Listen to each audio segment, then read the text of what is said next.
29 April Rashbehari বিধানসভা কেন্দ্রে vote. তার 12 দিন আগে রাসবিহারী কেন্দ্রের তৃণমূল প্রার্থী, এই কেন্দ্রেরই বিদায়ী বিধায়ক, দক্ষিণ কলকাতার তৃণমূলের প্রেসিডেন্ট দেবাশিস কুমারের বাড়ি, নির্বাচনী কার্যালয়, ওয়ার্ড অফিস, ফ্ল্যাট এবং শ্বশুরবাড়ি সব মিলিয়ে 5 জায়গায় তল্লাশি চালালো আয়কর দপ্তর। এখানে 5 তলায় 2টি ফ্ল্যাট রয়েছে। একটা যে 5A দেখতে পাচ্ছি দেবাশিস কুমারের নামে রয়েছে এবং ওনার শাশুড়ির নামে আরও একটি ফ্ল্যাট রয়েছে এবং এই 2টি ফ্ল্যাটেও কিন্তু আয়কর দপ্তরের আধিকারিকরা তারা হানা দিয়েছেন। আমার একটাতে একটা সুবিধা, আমার মার্জিনটা বাড়লো বলে আমার মনে হচ্ছে, কারণ আমি প্রথম আমার এই যে বারবার আটকে দেওয়া হচ্ছে, তার মানে সত্যি কেউ খুব ভীত হয়ে গেছেন। আমি আবার বলি, আমার পক্ষে আজকেরটা অনেকটা আমার পক্ষে ভালো, আজকের অভিযান আমার পক্ষে ভালো। আয়কর অভিযানের প্রতিবাদে দেবাশিস কুমারের বাড়ির সামনে বিক্ষোভ দেখান তৃণমূল কর্মীরা। কারো মুখে দেবাশিস কুমারের ছবি দেওয়া মুখোশ, কারো বুকে এই প্ল্যাকার্ড। নির্বাচনী কার্যালয় এটা, বালিগঞ্জে সমস্ত ফাইল আছে, এখানে আমাদের না জানিয়ে এখানে বেআইনিভাবে ঢুকে সমস্ত ফাইল চুরি করছিল। দুপুর 2টো নাগাদ দেবাশিস কুমারের নির্বাচনী কার্যালয়ে এসে হাজির হন তৃণমূল প্রার্থীর অ্যাডিশনাল এক্সপেন্ডিচার এজেন্ট। भैया मेरे पास वेट करने का टाइम नहीं है, मेरे को अगर 100 कॉल देगा तो क्या आपका ये आईटी डिपार्टमेंट जवाब देगा क्या?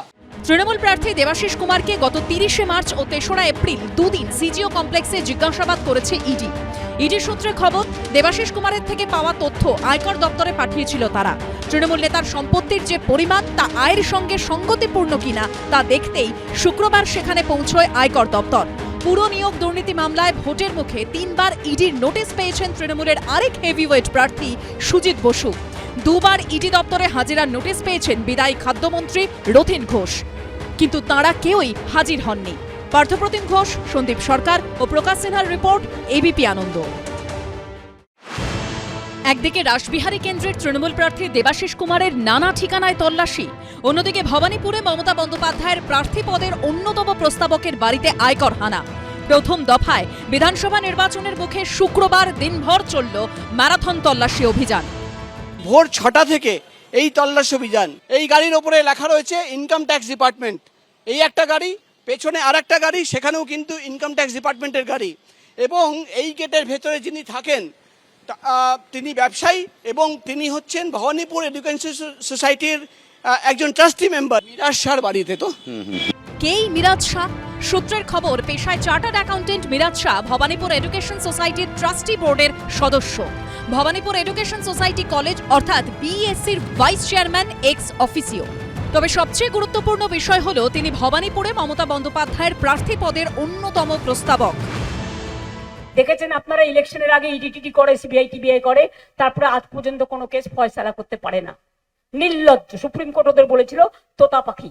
আমি পরিষ্কার আপনাদের বলছি, কোনো ভয় পাওয়ার কারণ নেই। এই প্রেক্ষাপটের সামনে এসেছে গত 11ই ফেব্রুয়ারি শুভেন্দু অধিকারীর এই পোস্ট, যেখানে অন্য একটি মামলার প্রসঙ্গ টেনে মিরাজ দিগ্বিজয় শাহর নাম করে এই পোস্ট করে তিনি লিখেছিলেন, যারা ক্ষমতার অলিন্দে ঘনিষ্ঠতার সুযোগ নিয়ে কোটি কোটি টাকার বেনামি সম্পদ গড়ে তোলেন এবং পরবর্তীতে আইনি মারপ্যাঁচকে ঢাল হিসেবে ব্যবহার করে আড়াল খোঁজেন, তাদের এই দিন শেষ হয়ে এসেছে। এদিনই তৃণমূল নেতা কুমার শাহর ফ্ল্যাট ও ব্যক্তিগত অফিসেও রেড করে ইনকাম ট্যাক্স দপ্তর।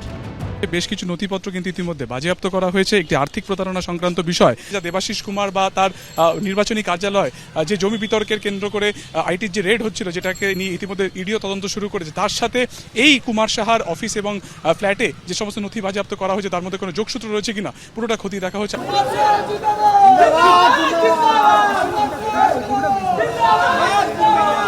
শ্রমিক নেতার বাড়িতে মমতা ব্যানার্জির সৈনিক, লড়াকু সৈনিক কুমার শাহর বাড়িতে ইডি সিবিআই রেড করবে না, এটা অস্বাভাবিক।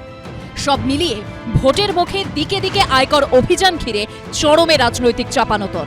প্রকাশ সিনহা, সুকান্ত মুখোপাধ্যায় ও কৃষ্ণেন্দু অধিকারীর রিপোর্ট, এবিপি আনন্দ। এবিপি আনন্দ, এগিয়ে থাকে, এগিয়ে রাখে।